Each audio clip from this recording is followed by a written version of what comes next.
Hello, everybody. Thanks for sticking around for these long hours talking about very heavy topics.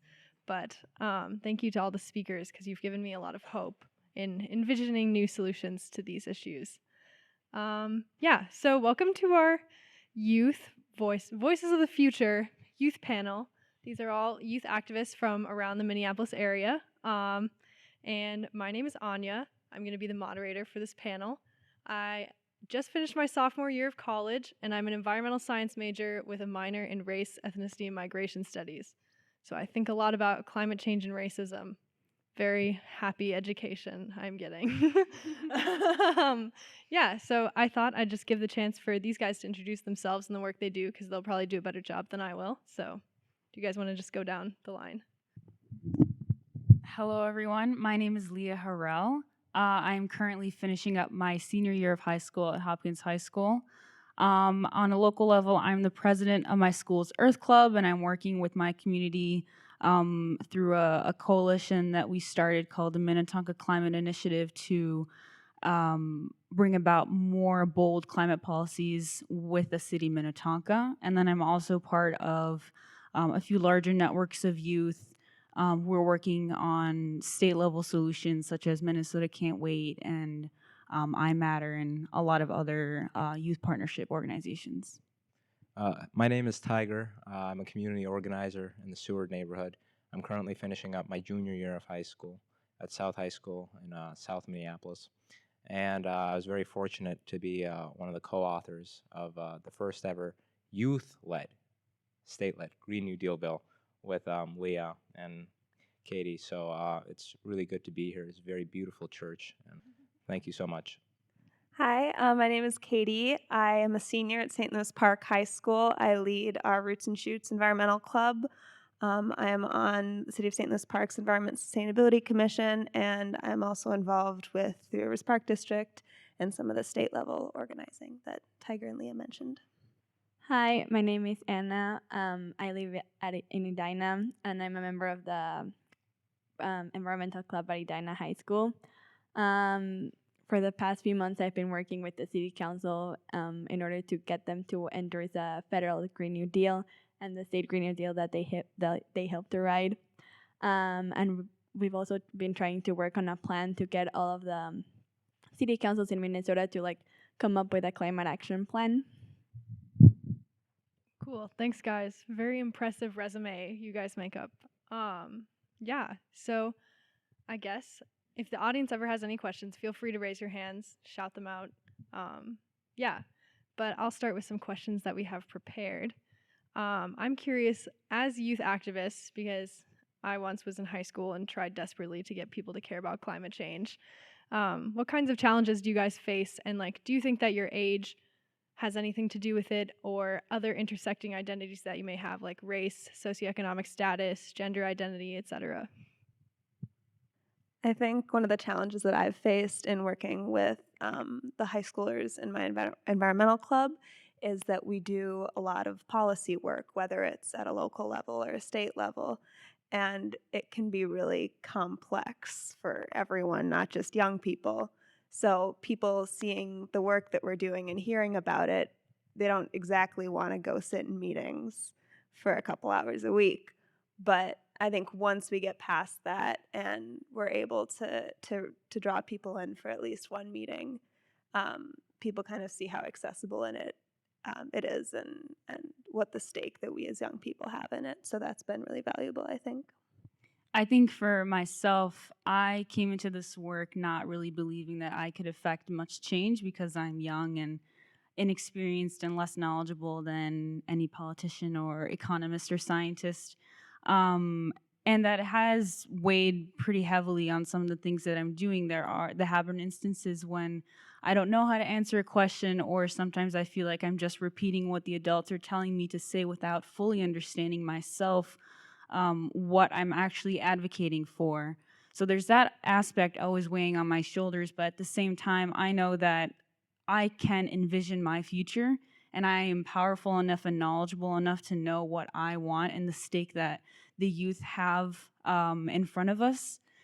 so I have knowledge in that sense, and it's a different type of knowledge that kind of goes under represented, undervalued a lot because experiences aren't respected enough as a degree, for example. So that's kind of one of the challenges that I faced, and it's a challenge that a lot of young people see as an obstacle for them to get involved in direct actions and organizing. But I think that with the growing movement of youth who are taking to the streets, who are protesting and asking their legislators to do something, I think we're realizing that we don't need the traditional sense of knowledge in order to do something about this issue. Yeah, go ahead. If you have an answer, no pressure. Okay. I think my biggest challenge would have to be diversifying these spaces. Since I joined the climate movement about a year ago, I have yet to see another black male who has been passionate about organizing this issue. And it's not to say that they're not out there. It's just that, the climate movement has had this narrative sort of being a white issue. And I mean, if you look at what's happening in our country, it, with all the other issues that pop up, it sort of has taken that turn. But as we're starting to diversify it more and we're starting to understand how important intersectionality is, I think that things are starting to change. So I have started to see more kids of color enter the climate movement, and that's been very motivating. And I think it's going to have a profound impact on how we view the climate crisis and who we see is to be really affected by this issue. Well, I'm gonna kind of add on to what Leah and Katie said. I think that one of the main obstacles for me has been that we're like young, and that everyone I try to work with is young, or like try to get involved in the movement is young. I feel like, as Katie was saying, well, at least teenagers, they're not really passionate about this, or like not most of us at least. I think that it's not necessarily a priority for us, and that is a little frustrating for me because after learning so much about this problem and seeing how much is at stake for us, it's frustrating that people don't understand how much it's gonna affect us. But yes, like I said, I think that there's more and more people involved every time, and more people come to the realization that we are truly facing a crisis, and more people are getting involved. Yeah, great answers, guys. Like you were saying, Katie, going to city hall meetings and being involved in policy isn't the most popular after school activity for young people. And like you were saying, Tiger, this movement has not historically been very inclusive like the mainstream environmental movement. So what kind of spurred you guys all in your own way to come to this movement and really get involved in climate action? Like, what drives your passion for the movement? Well, my mom's an environmental engineer, so since I was very young, taking care of the planet has been a very important part of my life. But more so when I was in elementary, I think, this is what I remember motivating me to take action. I I took a survey about like the things I love and how they're gonna be affected by climate change. And it wasn't just like, I don't know, oceans or chocolate. It was like about the people I care about, my friends, my family.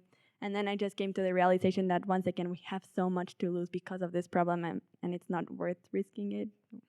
When I was in 8th grade, I became vegan, and that was kind of like the very first step in getting involved for me. And I originally actually became vegan because I was really invested in animal rights. And as I kind of got to know more people who were vegan and got a little more involved in the community, I kind of realized that like it's one of the best things you can do for the planet on a really individual level is to stop eating meat. So that was one of those points for me. And then eventually joining my high school's environmental club as a junior and seeing that there were other people who were equally passionate about it and that they knew ways to get even more involved and that they had all this support from other students and from adult staff and from community organizers to actually affect the change that they were really passionate about. Yeah, so the Seward neighborhood is a very green neighborhood, and so I've had a lot of exposure to the environment at a very young age. There's a co-op that's very popular. I live like right next to a co-op. There's a bunch of local gardens, and the elementary school I went to, Seward Montessori, was very passionate about going out into the community and planting some plants and all that good stuff. And so I think because I wanted to get involved there was an event that happened right in my neighborhood, and it just happened to be an environmental event. And the cause to save our environment is a pretty compelling cause, right? So I joined, and the rest is history. I think it's pretty cool because I'm sitting right next to the person that got me into this movement. Anya was the president of Hopkins High School Earth Club when I was a sophomore and just coming into this scene. And through all the activities that we did at the Hopkins High School Earth Club, I really became, my eyes kind of opened to the extent of the climate crisis beyond just simply the natural landscape, how much is at stake for humans and for biodiversity, all these different issues. And then through that kind of realization, I was connected through a whole bunch of other networks of youth and inspired by these youth activists to also act and take charge and do something about these issues that I was seeing. But really, all it takes is one person who's going to motivate you to do something, and then you're just kind of surrounded by all these amazing people pretty soon. Thanks, Leah. Glad to know that the times we spent picking up trash behind the Target were really inspirational for you. Great answers, you guys. Speaking more like to your work and what you envision for the future as young people, obviously, hopefully, you're going to grow up and inherit this world that is, for better or for worse, heading in a certain direction.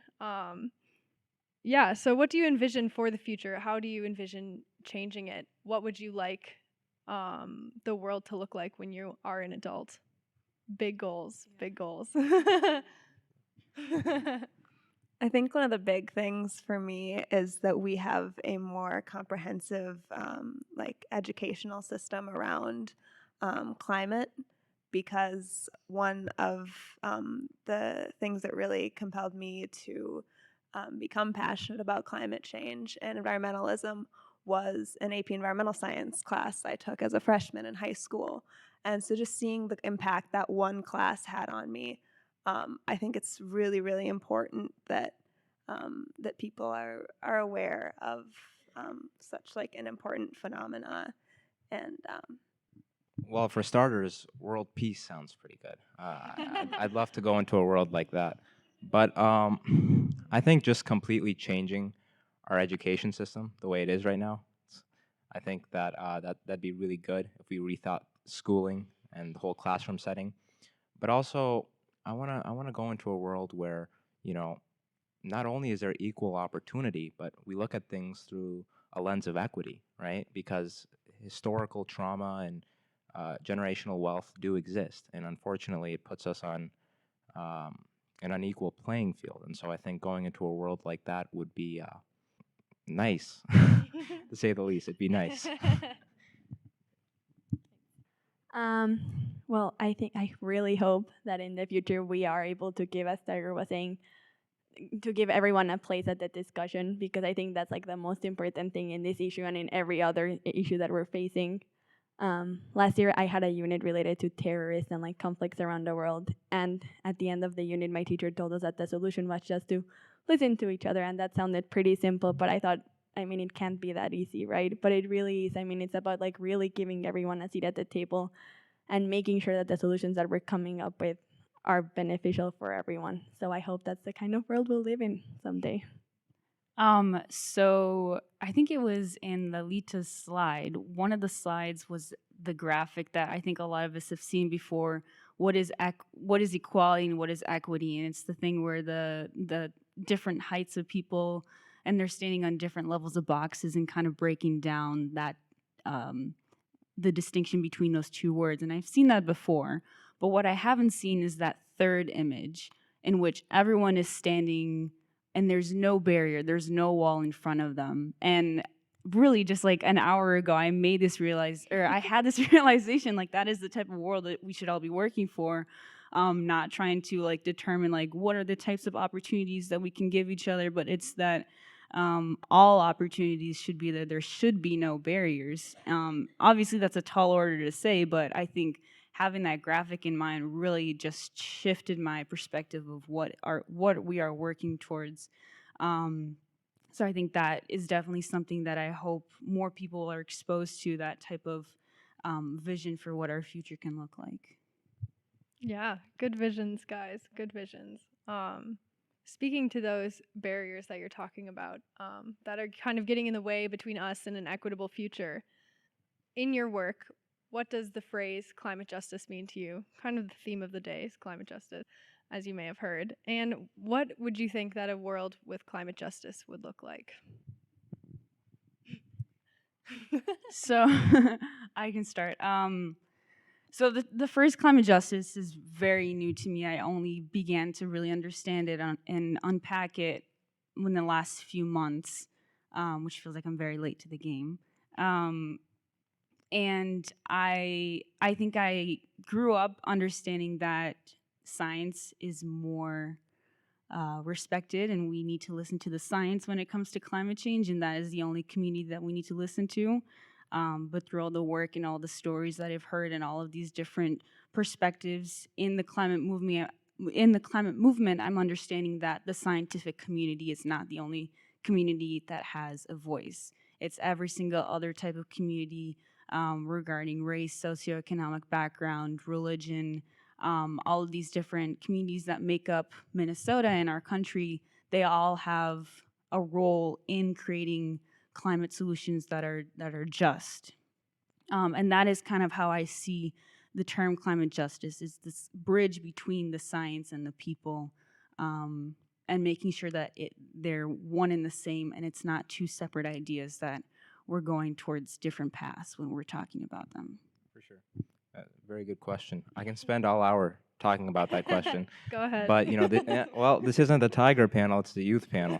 So I'm gonna take one thing that I've been looking at recently. For instance, you look at what happens in less developed countries. You look at the environmental catastrophes that happen in those countries, and you look at the global reaction to it. And obviously, we know that it's not the same as it would be if it were in a more developed country. And so I think to that second part about what does environmental justice look like to you, I think being able to look at other people as one of us, and being able to understand that when these catastrophes happen, they really do affect all of us, and not just fighting for sort of our country, but also we're fighting through that global lens.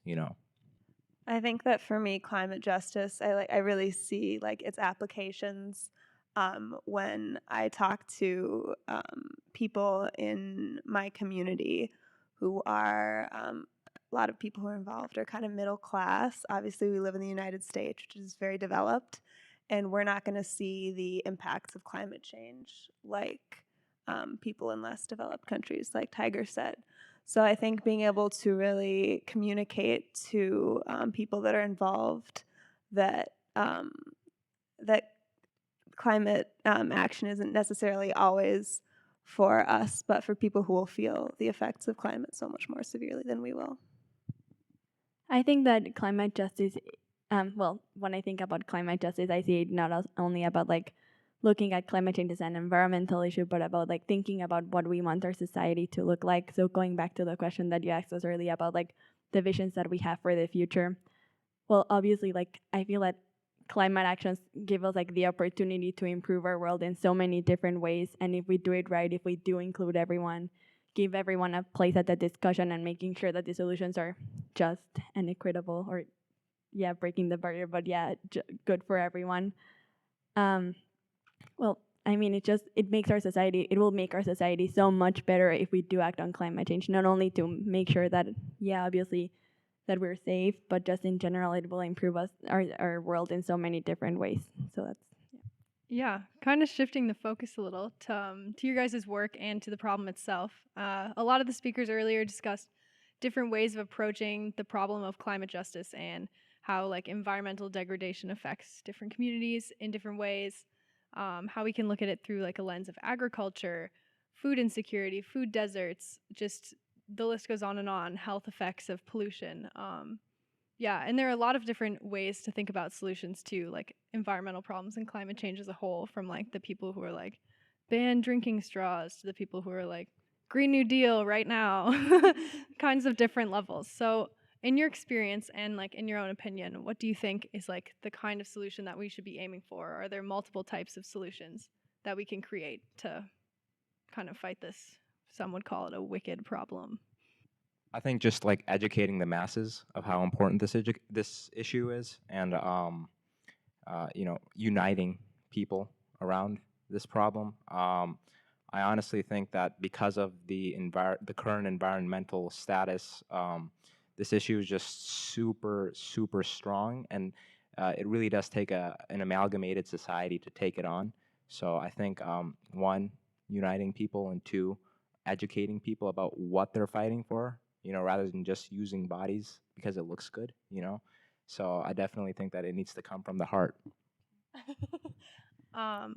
Basically, the question just boils down to what kinds of solutions do you guys envision? Small scale solutions or large scale solutions? Right. Okay. So I'm the type of person that really likes one solution and the best solution and just put all my effort behind that. But when it comes to climate solutions, there is no silver bullet, and it's kind of hard to come to terms with that. There's not one thing that we can all get our energy behind. It really does boil down to actions on different levels and different types of actions. So what I mean by that is working on every single level in your household, in your community, in your state, in your country, as an entire world. Every single level has a different piece to this solution. And then again, getting at what are those different types of pieces. It's at the agriculture, it's the health, it's the energy, it's all those different sections. So there's not one type of thing. It's how do we bring all those things together and make sure that there's an alignment between our goals and there's communication between these different sectors to make sure we're all moving forward towards a common goal, I would say.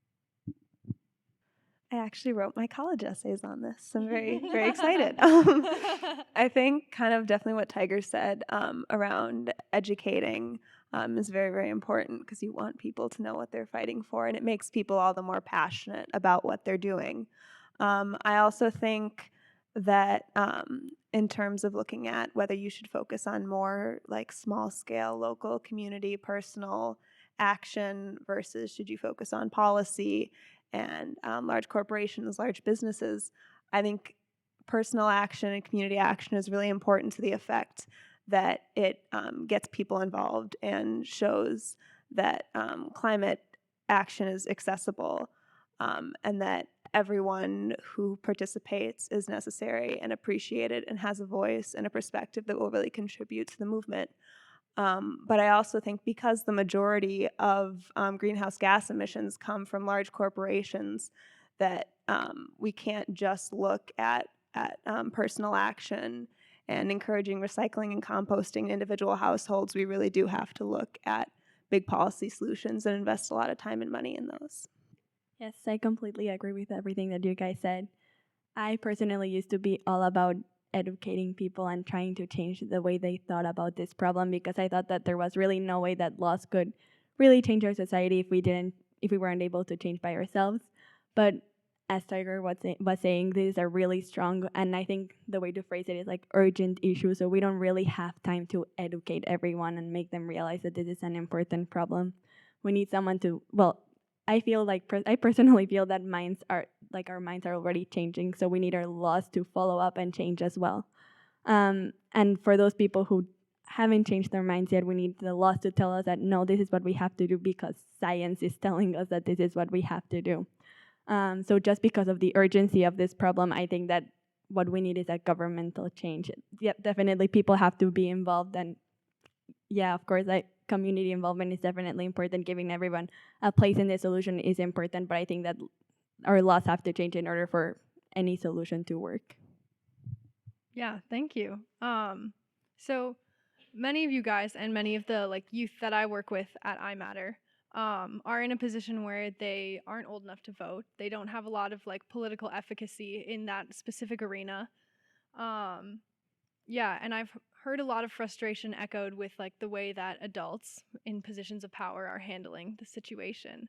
And seeing as our audience is predominantly 21 plus, I was wondering what you guys would have to say about about how adults can best support youth activists and best encourage them to have a voice in this issue that is so prevalent to their lives. Feel free to rant if you need to. Obviously, vote. Yeah, I mean, that's probably the one thing that you all have the privilege of that people under 18 do not have that privilege yet. But I think more so than that, I mean, so voting gets your voice through the ballot, but you also need to physically raise your voice more so than what we're hearing today. And I think it's sort of taboo, controversial, or something to say you support climate action because you'll be pinned as some sort of like tree hugger, or I've been called a socialist before in a derogatory way. And I think kind of that stigma around supporting climate action comes from not enough people being brave enough to say this, talk about this in their communities, post it on social media, and really insert it into the conversation rather than just expecting it to come up naturally. Because if we wait for these topics to come up naturally, they're just not going to in the time frame that we need them to come up. So I think that in the last year, I've spoken out about climate action much more than I ever have in my entire life. And I've spoken to so many strangers about it. I've made so many phone calls about this. And coming from a shy person, that is not something that I would typically do out of enjoyment. But given the urgency and just the immediate need to keep talking about it and to really emphasize this issue, I think adults need to be much more outspoken about this issue. Well, you know, voting is obviously very important, and I'm not going to tell you to vote for Bernie Sanders, but you know, I think I've talked to organizers in Nevada, organizers in Michigan, organizers in Georgia that are youth organizers. And what I hear is, you know, the issue really isn't getting into those adult spaces. It's not being able to have our voices heard. What the issue now is it's what power does our voices have? It's giving youth the power to actually, you know, it's giving youth the power to, like, for instance, the Seward neighborhood group, right? It's a group with people who are predominantly over 21, like you said earlier. And, you know, there isn't a rule saying that younger people can't join that organization and that part of the organization and be on the board, but it's looked down upon. You know, there's not an active campaign saying we want youth voting members on that board. And so I think giving youth the opportunity to not only vote at the elections, but vote in these community decisions is also very, very important. I think just going to echo Leah and Tiger and vote. We can't push the policy we want. We can't really affect the change we want if our politicians are not invested in not only their future, but also our future and our children's future. So echoing voting. Also, I think kind of what Tiger was saying, making sure that young people not only have a chance to speak, but also kind of have they have their own voting status. And mostly the example that comes to mind is I'm a youth member on my city's Environment Sustainability Commission, and we are very fortunate in that we have 2 youth positions, and both of them have full voting status. And I think that says a lot about how our community values our youth and the voices of our youth. But that's kind of rare for a commission to have a youth member with full voting status. So making sure that youth have voices and that they feel like those voices will actually have the power to affect change. I think that one of the main ways in which adults can help us be part of the solution is like through partnerships. I think that working together, like young people working together with adults, is the most effective way in which we're gonna be able to change. Because yes, I think we do have the passion, and I believe that we are fully capable of making this change. But adults definitely have more experience than we do. And when I've been working on projects, there's been many times where, well, I feel like I don't have enough experience or enough knowledge, and I think that, yeah, definitely I can look it up or find a way to like find the information I need. But if we work together and with like adults' experience, and I guess, I, yeah, I just think that working together, adults and young people, is the most effective way to make a change. Are there any audience questions? Perfect. I've heard this as a trend, and I don't know if it's true. Do you think that the young people are less getting their driver's license and driving the car? And how many cars does your family?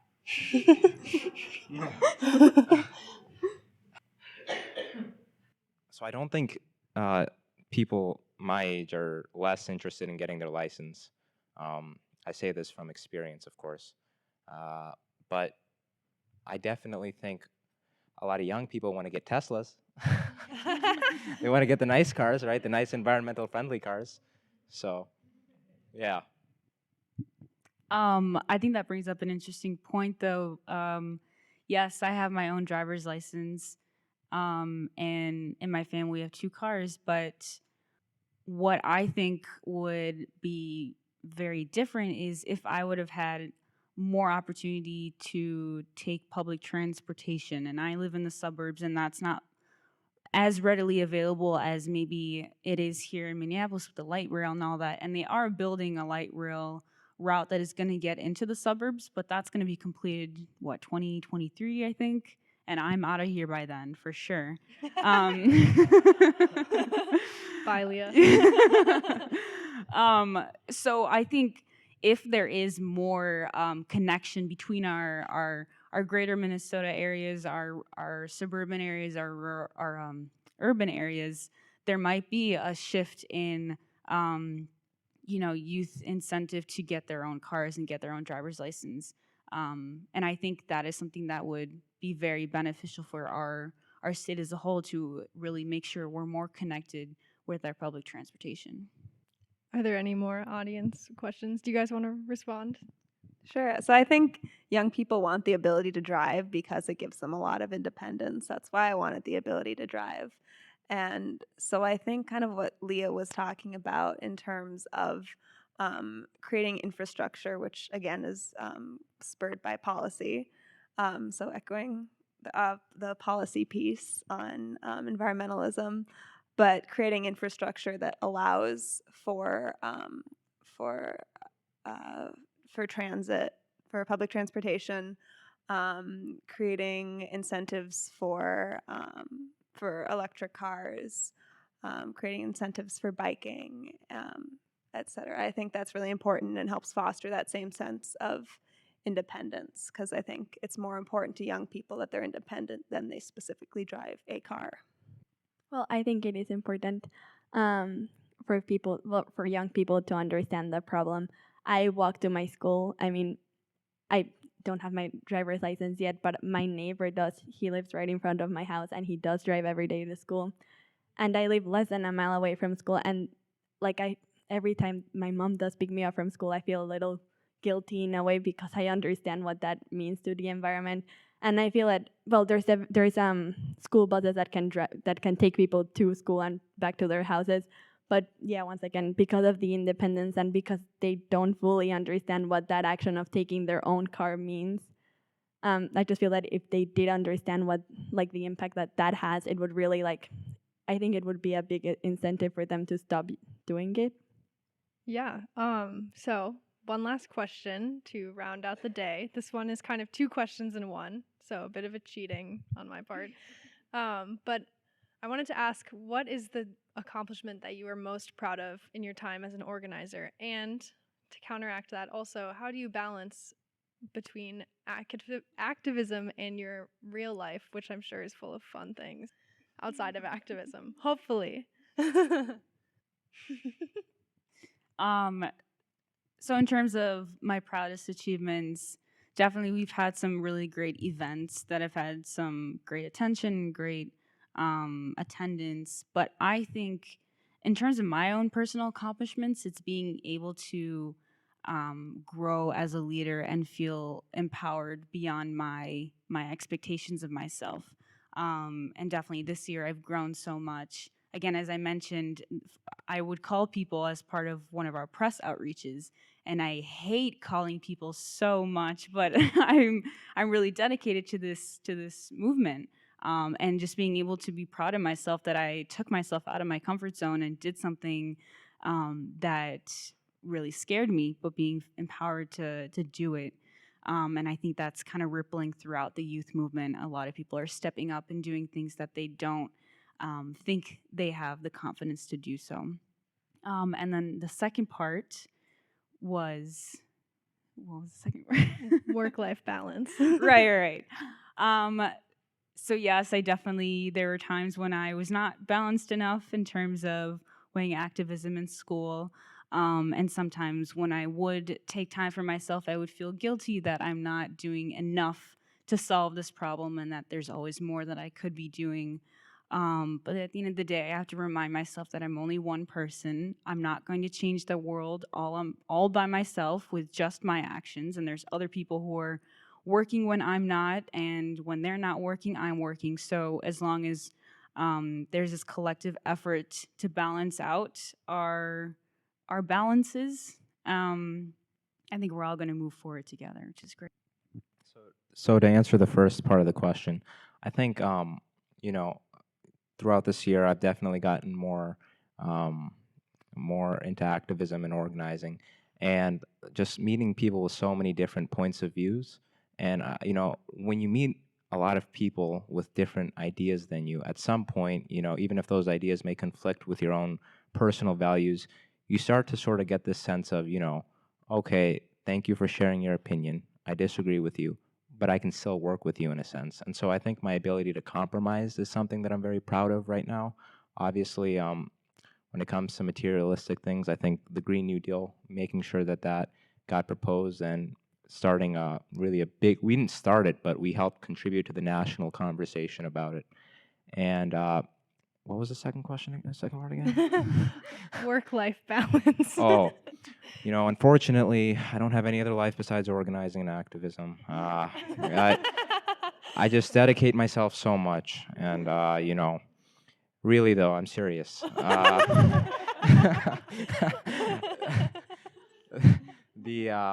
The results are often rewarding in itself. So, yeah.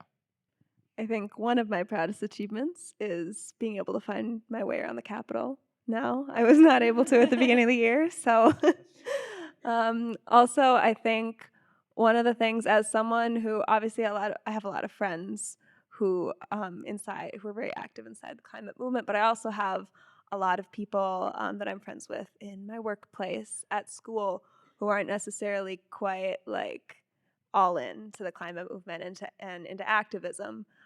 So I do hear a lot around climate action, and especially around being vegan. Like, you are just one person. How could you possibly make a difference? How could you possibly affect the change you want to? So kind of being able to prove them wrong, and that we have hosted marches that have drawn hundreds of people and introduced state level policy that's really like going to affect the change that we want to, and that I've been able to be a part of that. So I think being able to prove people wrong and show that even though you're one person, like, you have so much more of a voice than you could possibly imagine. And then second, well, work-life balance. So I think I'm like just I'm sensing a theme. I think my personality type, I like to take on more than I could possibly ever keep up with, even when that wasn't, even when climate action and activism wasn't a part of that. I think I've learned, though, that every once in a while I have to take a step back and evaluate what that I'm doing is really getting me to a place where I want to be in the future, while also making sure that I'm having the most possible impact on the areas that I'm passionate about right now. So that includes obviously doing well in school, because I'd like to get to a place where I graduate, where I'm educated and able to be in a position to support people like I've been supported. So I know I said that I think that the most important way to make a change is through the laws, and I do think it's the most important one. But I don't love being involved in like politics, and I think it's admirable that you guys wrote the Green New Deal, but that's not really my thing. I like doing like smaller projects in my community where I can see the change. So my proudest moment was, well, I used to live in Panama, and we had a huge waste problem in my cafeteria. We used a bunch of unnecessary plastic, and it was hard to make my the cafeteria staff change, because they always were able to come up with new excuses of why it was too hard to change. But after a long time, we were able to find a compromise and make a plan that would work for both of us, and we were able to get rid of all of the plastic in the cafeteria. And just being able to see that change really made me happy and proud of what we had accomplished. And the work-life balance, well, yeah. um, well, what I try to do is, when I'm working on a project, I try to put all my energy into that, and then after a project, I do take a break, because for some reason it's really exhausting to try to convince people to care about this. Yeah. Thank you guys so much. Such insightful answers from the voices of our future.